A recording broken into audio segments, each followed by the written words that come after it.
আছে আওয়ামী লীগ থাকবে। দল নিষিদ্ধ করা এটা কোনো সাবজেক্ট। আমরা দল নিষিদ্ধ করলাম, দলের মানুষকে এই দেশে পাকিস্তান যাইব গা, ভারত আমেরিকা যাইব, এইগুলো ফাইজলামি। নাগরিক পার্টি বেটা ভালো মন্দ কইয়া ভালো মন্দ কথা বইলা মানুষের মন জোগা বেটা খালি আওয়ামী লীগ নিষিদ্ধ, আওয়ামী লীগের ছাত্র নিষিদ্ধ, ছাত্র নিষিদ্ধ, এটা কি একটা জিগির? এটা একটা জিগির, ঠিক আছে?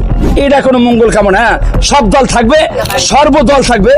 বাংলাদেশের জনগণ ভোটের মাধ্যমে সুন্দরভাবে ভোটের মাধ্যমে যারে জয়লাভ করে বিজয় লাভ করবে, সে বিজয় হবে, সেটা যে দল। এই দল নিষিদ্ধ করা এটা কোনো সাবজেক্ট। আমরা দল নিষিদ্ধ করলাম, দলের মানুষকে এই দেশে পাকিস্তান যাইব গা, ভারত আমেরিকা যাইব, এইগুলো ফাইজলামি।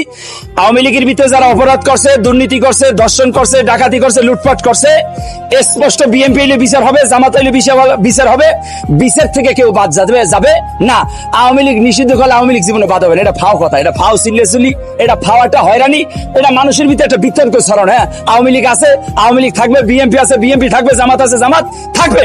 জামাতের নিবন্ধন বাতিল করতেছে, জামাতের নিবন্ধন যখন বাতিল করতে গেছে, জামাত আরো বেশি শক্তিশালী হয়েছে, স্পষ্ট ক্লিয়ার। হ্যাঁ, আওয়ামী লীগের প্রত্যেকটা দলের ভিতরে ভালো মন্দ আছে, ভালো মন্দ নিলেই দেশ। তো নিবন্ধন এটা আমি না, সারা বাংলাদেশের মানুষের আপনি জিজ্ঞাসা করেন, সারা শ্রমিকদের জিজ্ঞাসা করেন, আওয়ামী লীগ আছে, আওয়ামী লীগ থাক, নিবন্ধন বাতিল করার দরকার নাই। আওয়ামী লীগের ভিতরে যারা দূষিত ব্যক্তি, আওয়ামী লীগের ভিতরে লুটপাট করে যারা বাড়ি গাড়ি করছে, তাদের বিচার হবে, তাদের বিচার হবে রাষ্ট্রীয় ভাবে। হ্যাঁ, এখন বিচার হলে আওয়ামী লীগের আমলে তো কাজ কাম করে দেখছি চুরি চেঁচামেচি করছে, আওয়ামী লীগের আমলে কাজ কাম করিয়া চুরি চেঁচামেচি করছে, লুটপাট করতেছে।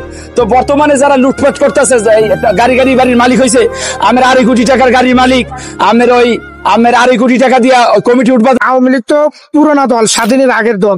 এই দলকে নিষিদ্ধ করা সম্পূর্ণভাবে বেআইনি, কারণ আওয়ামী লীগ যুদ্ধ করে দেশ স্বাধীন করছে।